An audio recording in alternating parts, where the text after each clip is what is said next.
there's a lot of connection between a lot of things that I've done over the years. So I don't want to go through the long list of all the things I've done, but I've done tons of them. But what I found is that there's a common thread through all of them, and I want to bring that out tonight so that whatever you're doing and the way you're doing it, you'll probably find that common thread there. And you can mix and match some of these, as I do all the time, so that you'll get a different perspective, maybe better results. Maybe you look at your results a little differently. But that's the whole point of tonight, is to get into this and do a little bit of fun work with it, because it is a lot of fun when you get into it. Well, you know, my focus is always on your brain and how you use it. So I have the three parts to us, right? We have our brain and our body.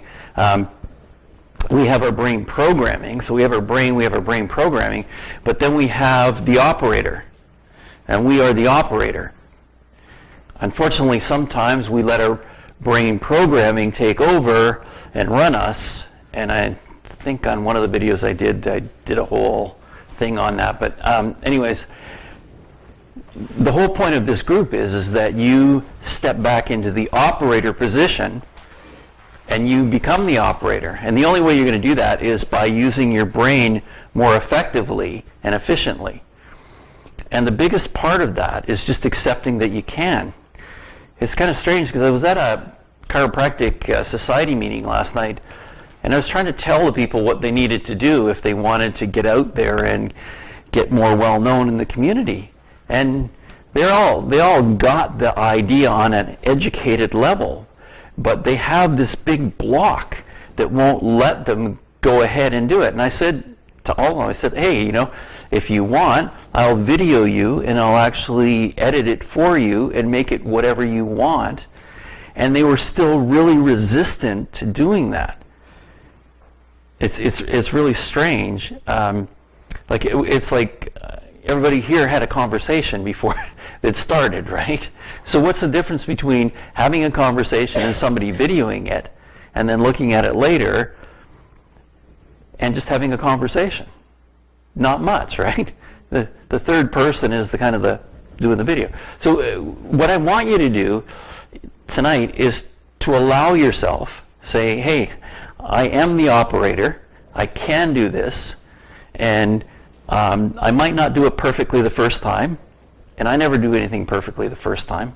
I like to fail a lot, fail fast, so I learn fast, and they get back up and running again. And so that's really what this whole thing's about, is don't worry about falling flat on your face. You can just get up and do it again. It's really, that's how we really ingrain it into our psyche, and we actually then learn that once you overcome something, you get more in control for the next thing you do, and then you get more and more under control and in control of what you're doing. And that's really what life's all about, right? How much control can you have?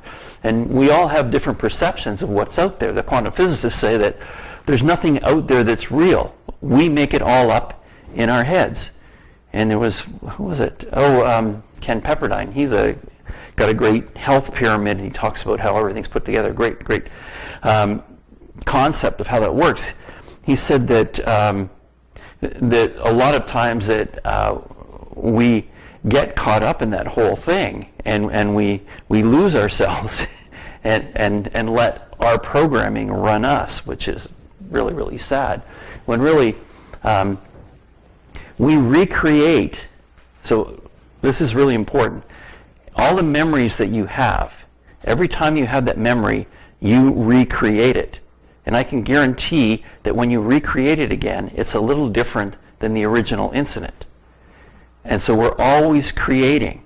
And that's probably what we're here to be anyways, as creators. So everything that you do, you create anyways. So either you want to take control of that and say, hey, I am creating, or you want to sit back and let your automatic programs run, or let somebody else out there use their programming to run you, which is mostly the news, all of the ads on TV, all of that stuff is out there to take control of your brain, because they want you to do what they want you to do. And it's called neuromarketing, and I could go into that, but that's not the point of tonight. They have ways of getting past your filters, because we always have these filters. We're resistant to things. But if they get you to a certain point and put something in front of you that you can accept, then that opens the door, and then they can pour all the junk in, and then they got past your filters, and then now they take control of your brain. So that's not what we want. So when we understand the processing systems, we get to control what that result would be. Like, again, the operator. You need to really understand that you are the operator. Now, there's a lot of stuff going on in the future that's coming up. And I've got another YouTube channel called Bob Rowe Future Medicine. If you want more about what's going to happen in the future with medicine, you can see what the experts are saying. It's pretty crazy, but pretty soon, well, right now, did you know that they have artificial intelligence for imaging? And medicine imaging is MRIs, CAT scans, ultrasounds, X-rays, fluoroscopy, all those things. That's imaging. Right now, they have artificial intelligence, computers programs that can run through an X-ray faster than the 100 top best radiologists on the planet and get better results than all of them put together. So, but they're not putting it into action, because what do you do with all those radiologists right now? So if you don't mind, I'm just going to, I won't put this on too long, but here's one of the experts. I found this lady is pretty amazing. Improvisational error. I'm just going to move up a bit on this one. Technological obsolescence. Okay. So what she's talking about here is what's... Jerks like me are building AIs to take your job. Why? Because sorry. If you don't appreciate this, you are the ones I'm after. Sorry. This is the important one. It's the professional middle class. You are the ones I'm after. Jerks like me are building AIs to take your job. Why? Because if you don't appreciate this, your job is so much easier for an AI to do than pick strawberries. Read a spreadsheet, analyze an X-ray, program. Yeah, I can do that. I can build that. Oh, sorry. Not interested, because I like to spend my life doing things that are worthwhile. But it's there. And every major AI startup is looking at disrupting those jobs. The professional middle class is about to get blindsided, because we promised them if they went to university and learned a complex cognitive skill, they would have a job. The only thing I need you useless bags this is the important one material for is to explore the unknown, because that's the one thing I can't build an AI to do. Anyways, that's all I wanted you to know. If you want more on that, you can check it out later. But basically, it's her name is Vivian Ming, and she's a really amazing lady that tells it like it is. She's this fantastic theoretical neuroscientist, and she looks at how our brains work and tries to duplicate it with AI through computer. And what she's found is that computers can copy things really, really well. They can't think into the future. They can't explore things. And what the marketers want you to be is to act like a computer. In other words, they want you to not explore things.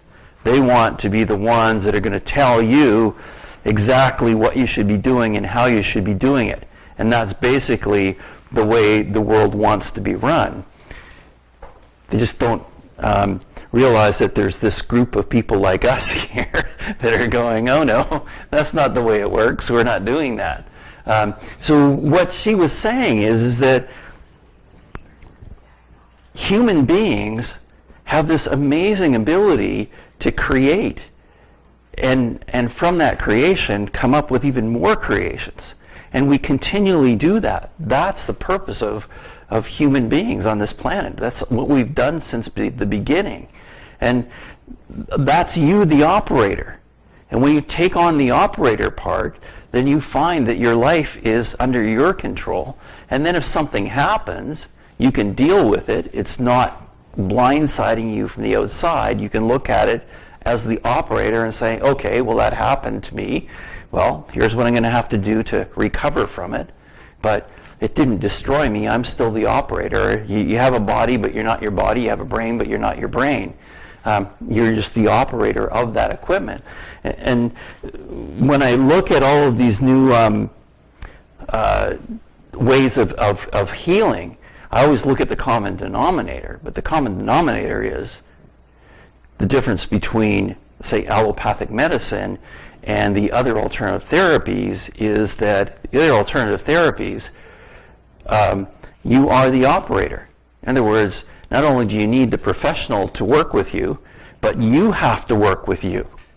If you're not working with you, it doesn't work. I know even in our profession, they're trying to create this, push this button, and you take care of problem A, B, and C. Push this button, and you take care of problem C, D, and E, which is totally untrue because we are all unique. There are no two people on this planet that are alike. Even though we go to school, and what do they say? Everybody line up this way. When you draw a tree, you draw it this way. When you learn math, you learn it this way, which is totally untrue. If you asked any neuroscientist on the planet to pick out two people on the planet that are exactly the same, they would say that's impossible. Because the way we've experienced life, our experiences are all different. Because we perceive things, like I showed the picture of the guys feeling the elephant, we all perceive things differently. And it's all an illusion out there anyways. We create it all ourselves. So all I'm saying is, create the best thing you possibly can. Because you are the operator. And when you do that, life is pretty darn amazing. So, and you have unlimited potential.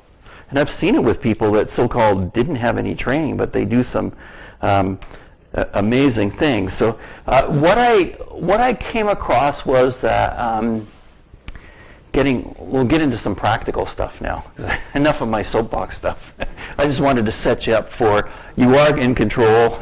Now let's do some control stuff, right? Okay, so I don't know if I've got, when I was listening to Harold McCoy, he says, we've all got guides, and I'm sure I do, and I'm sure there's someone or some group of beings that kind of points me in certain directions. And I was looking for, a connection between energy and what I could do with my patients, clients, and friends, and how to teach them how to control energy. And I looked at all of these different exercises, and I started to come up with these patterns that were in these exercises. In other words, if you're doing Tai Chi, you do nice long exercises and you bring them back out. If you're doing yoga, you do the warrior's pose and all of that. I won't go into all of that. If you're doing dance, you do certain hip movements that you do. But if you look and break them down, they're all geometric patterns. And so if you can, bear with me for a second, but think about this. So there are a number of different geometric patterns. And if you look at our alphabet, it's made up of geometric patterns, you know. An A is like a triangle. A T is a geometric pattern. And if you go up, it's a cross from the T. An X, all of those are geometric patterns. And I thought, well, that's quite interesting. So there's triangles, and there's different kinds of triangles. There's circles, there's squares, there's diagonals, there's crosses. And then if you could do figure eights, you can do the alphabet, which are all geometric patterns. And I thought, well, that's quite interesting. When we, as human beings, are experiencing something, we see it, and then it connects in our brain. But if you're just going to Tai Chi and you're just doing the same movements over and over again, you learn it, but your brain becomes habituated to that. And I think that's a form of controlling your brain in the wrong way. So I was looking at it, I thought, well, why don't we just add a bunch of patterns together and see what that does? And then when Helen lent me the book by Harold McCoy, I was looking at it, I was going, wow, there's some energy that goes on here. We're going to do an energy experiment in a second, but there's some energy that happens with these geometric patterns. That's really interesting. And then when I traced it back to what they call sacred geometry, has anybody heard of sacred geometry? No. Okay, well, there is a video, I won't put it on now, it's a long video, but it goes through sacred geometry, and these are the patterns. What I want to show you here is if you look, there's 5 circles going down this way, and 5 circles coming this way, and 5 circles going that way. When you connect the dots from those, it creates unlimited patterns. It actually creates 3-dimensional patterns out of 2-dimensional patterns. It's pretty darn amazing. I'm going, holy cow, that's amazing. How do you do that? And it turns out that there's another thing called, have you heard of fractal geometry? Same thing. Everything in our universe, our 3-dimensional universe, is formed out of these kinds of shapes. And they're unlimited. You can never limit what you can do with these shapes. They form all kinds of different things in all kinds of different ways. So if that's true, why aren't we continually exploring different ways of doing it? So I thought, okay, well, let's do a little experiment. And this one we can do just with our hands. So all I'm going to ask you to do is but when you do this, I want you to think about what you're doing first, because I want you to create a picture in your brain. And I'll give you, when we do a few other exercises, you'll get the idea of why you're doing that. You're doing that so that you can start to visualize these things. And you can start to visualize your creation within your brain. Because anybody heard of Joe Dispenza? Okay, so he talks as the frontal lobe as the premium achievement of human beings, right? Why? Is because that's the creative area of our brain. And if it is, why aren't we stimulating it more in a creative way? And so here's what we're going to do. All I want you to do is take your finger, it doesn't matter which one, and draw a square. But as you're drawing a square, picture it in your mind, that square. I'm going to go really, really simply on that. Okay, so I just want you to do it with your finger first. I don't want you to do it with your whole arm, just your finger first. And the reason I did this is because in martial arts, we use fingers a lot for what we do, for grabs and that kind of thing. And when I started to look at this, it was like, that's quite interesting. Okay, now here's the next thing I want you to do is take that square and then go from one corner to the other and do diagonals. And see that diagonal. So picture that in your mind. You've got the square, but you've also got those diagonals in there. Okay, now on the top diagonal, form a triangle, an upside down triangle, with the apex at the bottom. Can you do that? Everybody got that so far? Okay, so inside that square, draw a circle.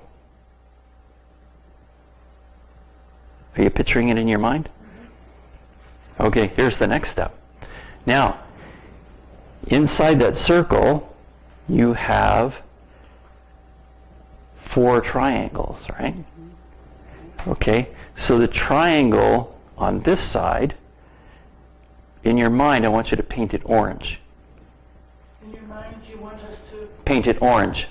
thank you. Have you got it? Okay, now go to the opposite side of and that triangle, I want it red. Have you got it red? circle it in red. Okay. Now, on that red one, I want you to draw the outside of the triangle in blue. Can you do that?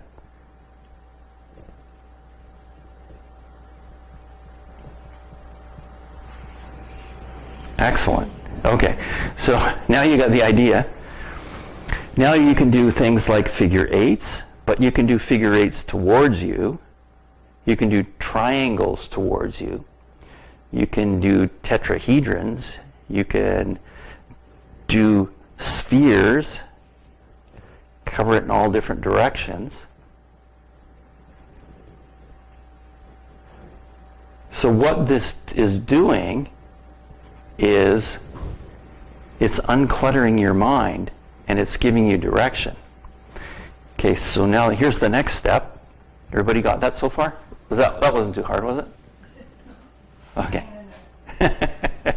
Okay, so now we're going to be from going deliberate and creating that. Now we're going to go super slow. Just kind of let your finger float. Float through whatever you want to do. If you want to do the square, do the square. If you want to do the triangle, do the triangle. If you want to do the circle, do the circle.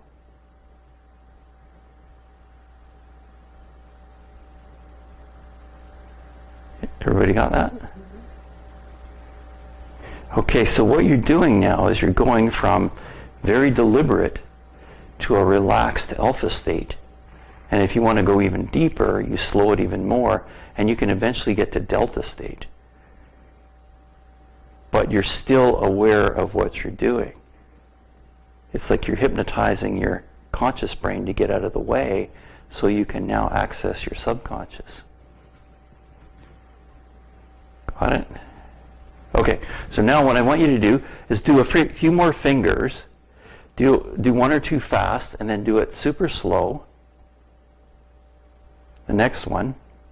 We're getting to the energy part now. now I've got you right in the right state of mind, and got your conscious mind out of the way. Okay. Now, as you do it, when you're going slow, feel like you can almost feel like your hands are going through water. Can you feel that? It's like there's some resistance there. Can you feel that? Just with your fingers, can you feel that kind of light resistance?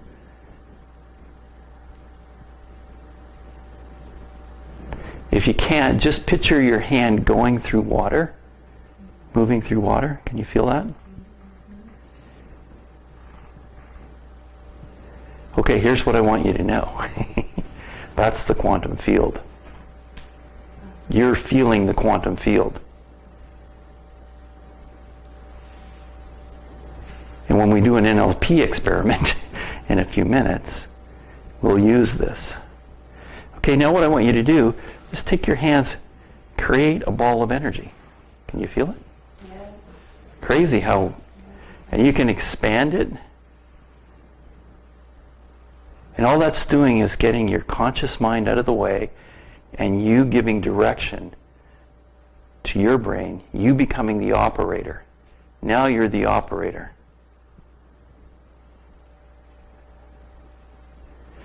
So in Tai Chi, when they do that, and they feel the ball of energy, now you know. So now you don't have to do 30 years of training. Exactly. You don't have to do 30 years of training because there it is. You can feel it. So anytime you want to gather energy from the quantum field, remember, we are all part of the quantum field. And all we're doing now is becoming the operator. And when we become the operator, we control the quantum field. We control its output. We control how it works, just on our own. And remember, we're going through an evolution in humanity right now, where we're moving from reliance on mechanical things, because that's all going to be taken over by robots and artificial intelligence. And we're moving into the job of being creators. And to be creators, you have to be familiar with what you're going to be creating with. And that's the quantum field. And that's what you've got. That's the quantum field right there. So the next step is you can make this whatever you want. You're now in control.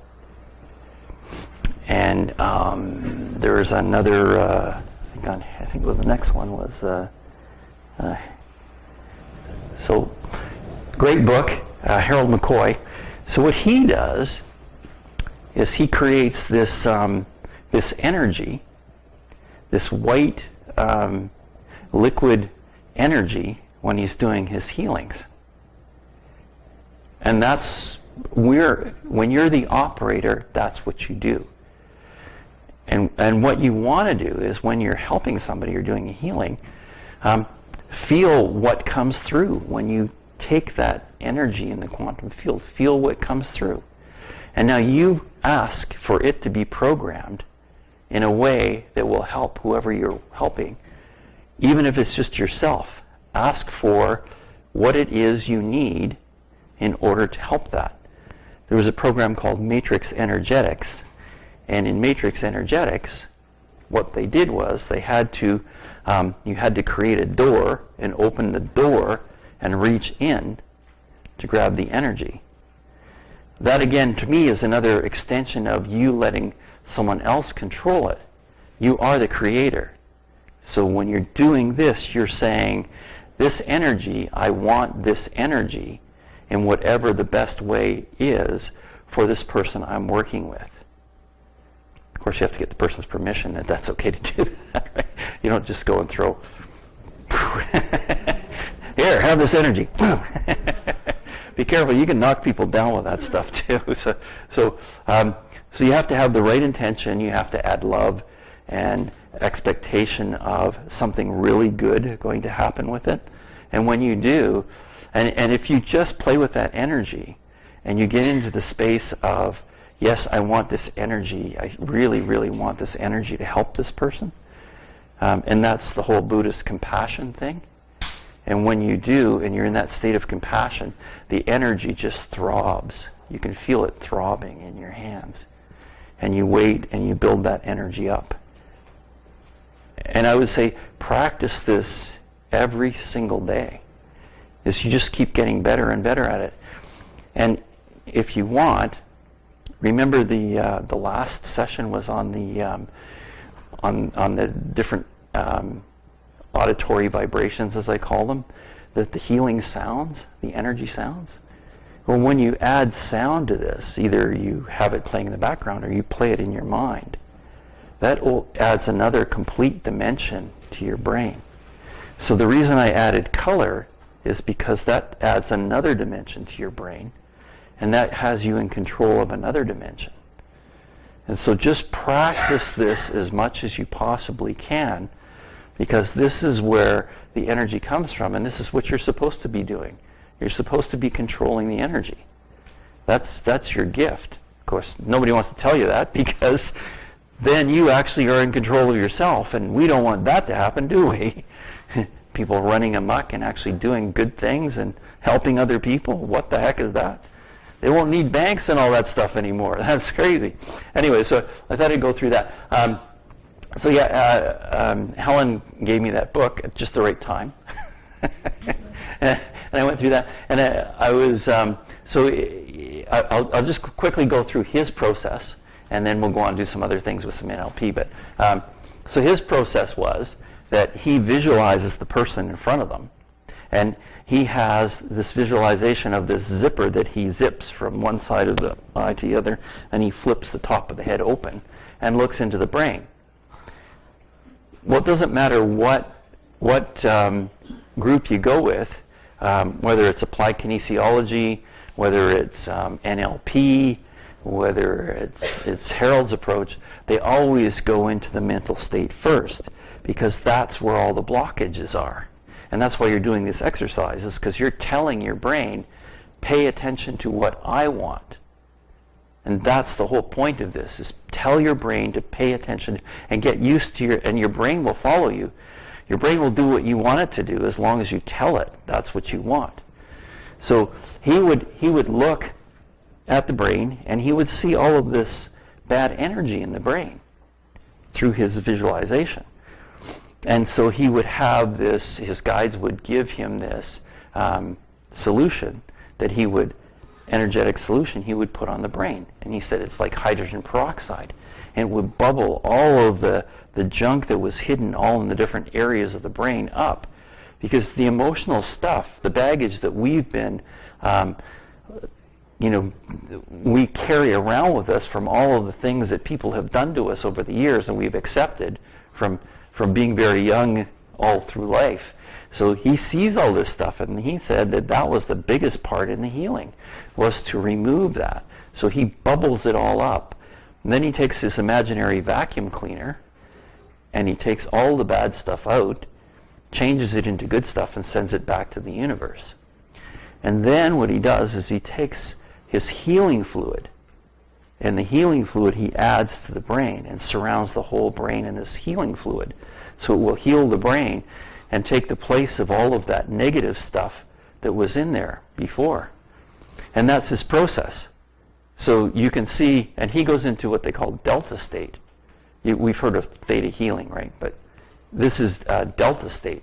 So you get into delta state. And again, if you practice doing these things, and you can do them anytime you want during the day, just make sure you're visualizing what you're doing. When you get deep into that, you can start to visualize what's going on with other people and pick things out. And anyway, so that he's pretty advanced in all of that. So that was pretty interesting. Okay, so now that you know that you have some control over your energetic systems, I am going to pick on somebody from the audience here because we're going to do a little work on each other tonight, if that's okay. Want to remove pain? Yeah. Anybody got some pain? Okay. Come on up. Okay. Come on up. Last week. Okay. So here's what I want you to do. I want you to think about that area. Okay. I want you to go inside and tell me what color that you see as a color representing that pain. Gray. Gray. Okay. Okay, so next thing I want you to do, are you ready? Is to take your hands, and I want you to pull every single part of that gray out of that area that you can find. You're not going to throw it anywhere, you're going to hold it in your hands, but you got to pull it all out. Pull every last little bit of it out. Yep.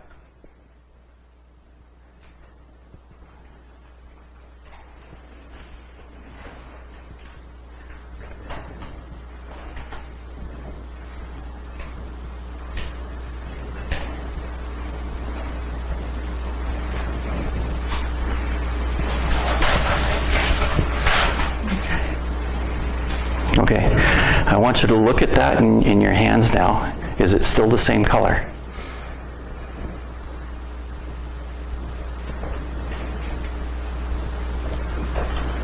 No. Okay, what color is it now? Well, it's a much, much lighter shade of grey. Okay, great, great. How does your hip feel with that color out here?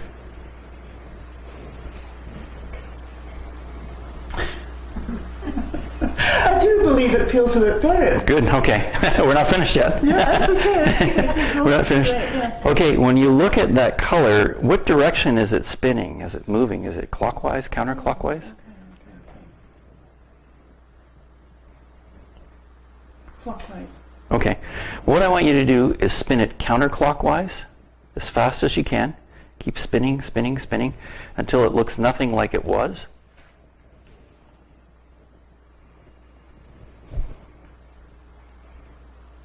Okay. Okay. Now what I want you to do is take your hands and slam that back into your hip. Good. Okay. A bit more. Okay. Okay.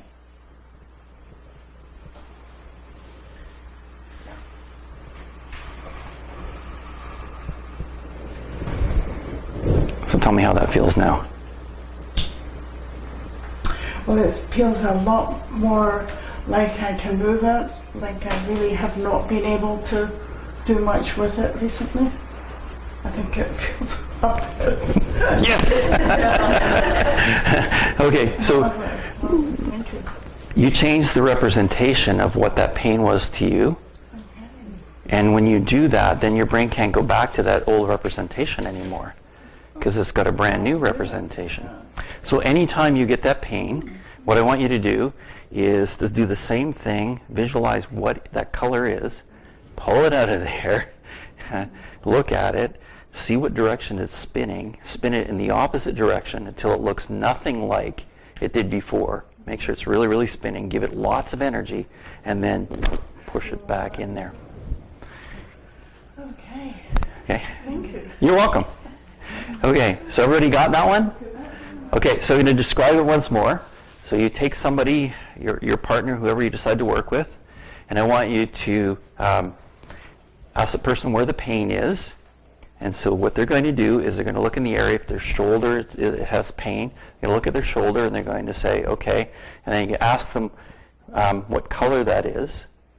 So they have to know where it is. If you don't know where what the color is, you don't know where it is, so you can't pull it out, right? So once you know what the color is, then I want you to ask them to pull that out and pull every last little bit. Because sometimes there's threads that go way, way down in there. And you have to pull it all out, every last little bit, until you have every last little bit of it in your hands, and then look at it and look at the movement of that color. Is it going clockwise or counterclockwise? And what I want you to do is to spin it in the opposite direction until it completely changes. So it changes, it is totally unrecognizable, but it has super energy in it, and then take and slam it back into that area again. Now your brain has a totally different representation of what that is. You gave your brain something else to do. So this also works with emotional trauma too. If you have an emotion, sometimes when we do some muscle testing in a minute, we'll play with that a bit too. Okay? Any questions? What if the pain is on your back? How would you do that? Because you couldn't reach it. Yeah, you can pull it out. You just imagine yourself pulling it out. It will come out. Believe me. Whatever you direct it to do, it will do. Tell your brain what you want, not what you don't want, right? Say, come on out, every last little bit. Or if it's down here, come on out, every last little bit. Yep. Can you do that for thoughts that are in your head that you keep repeating and you can't get rid of? There's a different technique for that works. You can use this one, for sure, because that's what Harold did. I was really surprised, because the technique I just gave you is basically what Harold was doing, but a little differently. He was pulling it out and replacing with something else. But I wanted you to experience helping each other and feeling it on yourself first, before you go to the next level and do what Harold was doing. Okay? So, time to play. Grab somebody and remove their pain.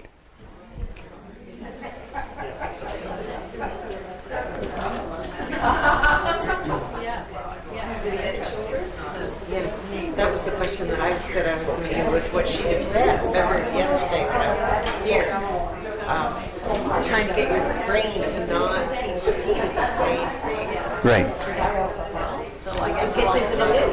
Yes. We'll do that one in just a second, just as long as somebody's got this one. That was a good one.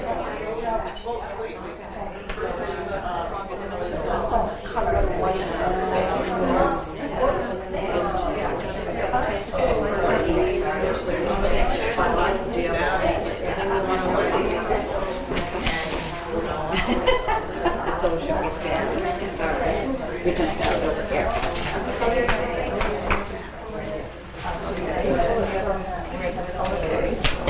What color is it? No, you have to decide. You have to identify the color first, and then you pull out what is that color. Once it's in your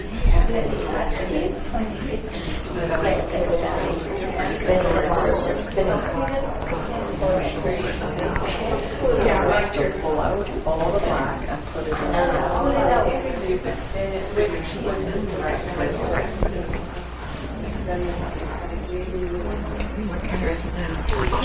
to hold on to it.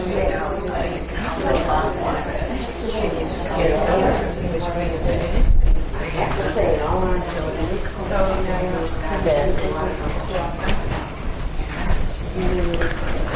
Is it still going? Or- No, just turn it off. Yeah.